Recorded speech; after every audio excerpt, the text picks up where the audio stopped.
wish we didn't have to have this conversation, but considering this episode's subject material, I can't not say anything. I'm just gonna tell you right now, even without context, this episode's not good. It's not. But when you add that context, it just becomes insufferable and downright hypocritical.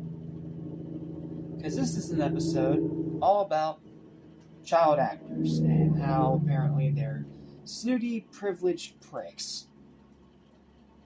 Well, this is very hypocritical, considering the fact that this is from the company that allowed a certain scumbag to do pretty much whatever he wanted on multiple different sets, and caused so many people so much post-traumatic stress disorder, trauma, and just pain.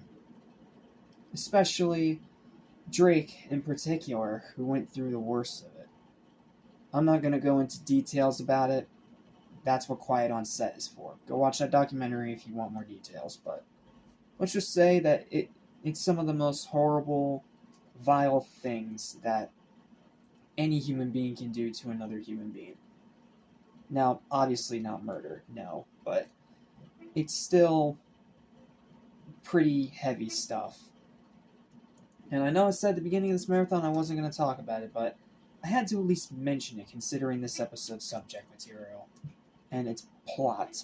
So, yeah, I have a bit of a vendetta to pick with this episode. And no, it's not entirely the episode's fault, but even without that context, it's not a good episode. It's another one of those handful of episodes from the show that I just don't like. So, let's get this over with nice and quick so we can get to a great episode again, shall we? What's up, what's happening, what's going on, everybody? Welcome back to Amy's Station, your most great animation, includes your brothers that fight and beggar, as well as TV and movies. I'm your host, Justin Small. Welcome back to Drake and Josh-uary. This is Season 2, Episode 7 of Drake and Josh, titled Little Diva. I already explained all the added context, so I'm just going to read through my written review, final verdict, and see you for the next one, because I want to waste as little time as possible on this very not good episode, and this very hypocritical, very vile subject matter. So, here's my written review. Let's go through it quickly together, shall we? Not the episode's fault, but it is very, very hypocritical of Nickelodeon to make an episode like this, especially given the fact of all the horror stories that have come out from the cast members of their many sitcoms since then, including Drake Bell himself, who arguably got treated the worst out of all of them. I'm not going to say why because I don't want to get flagged, but let's just say that it's a pretty horrible, vile thing. And I applaud Drake so much for coming out about it. Now, as for the episode itself, unfortunately, even without that added context, it's not very good. Ashley Blake is an annoying nuisance.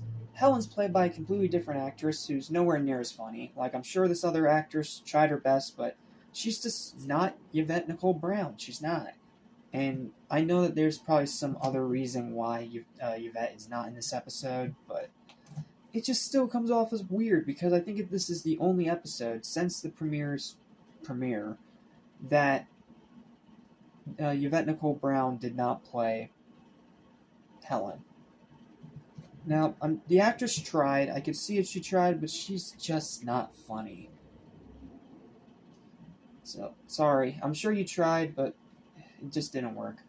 Writing took a huge nosedive. This is one of the most poorly written episodes of the entire show.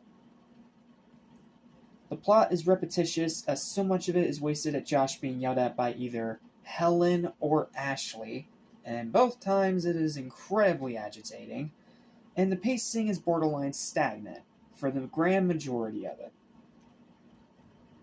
However, it does still have some positives that keep it from being an outright bad episode, even with that added context. The opening and ending are both pretty funny. Big man took my fork.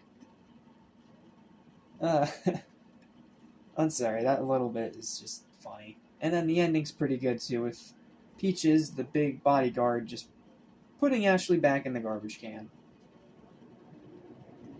Yeah, definitely a cathartic ending. The dialogue is still snappy and full of wit. Most of the humor, while repetitive, is still pretty good. and it's still only 22 minutes long.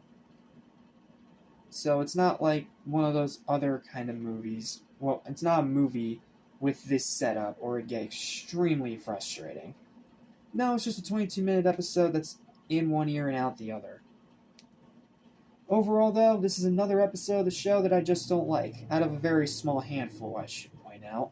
It has good ideas and some funny moments, like the no free candy gag, that was pretty funny. But the rest is a very forgettable mess, and when you add the extra context onto it, learning what happened while this was even being filmed, it just becomes insufferable. It is aged very poorly, and I recommend skipping it. I know it's not entirely the episode's fault, but it just makes my skin crawl watching it now, knowing what we've learned now. Final verdict for this episode's a 5 out of 10. Not good. It's average at best, and horribly insufferable at worst.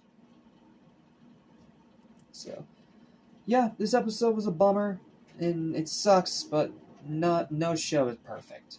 No show is perfect. There will always be at least one bad episode per show. It's inevitable. So, thank you guys so much for watching. Please don't forget to like, share, and subscribe for happier content almost every single day. And I'll see you guys next time when we dive into the next episode of Drake and Josh, which should be a lot better. My schedule said it's driver's license, but the episode order thingy says it's Blues Brothers. I don't know. I'll figure it out tomorrow. See you in the next review. Listen on to forget, so listen and you won't regret. Be true to yourself, don't miss your chance, and you won't end up like the fool who ripped his pants.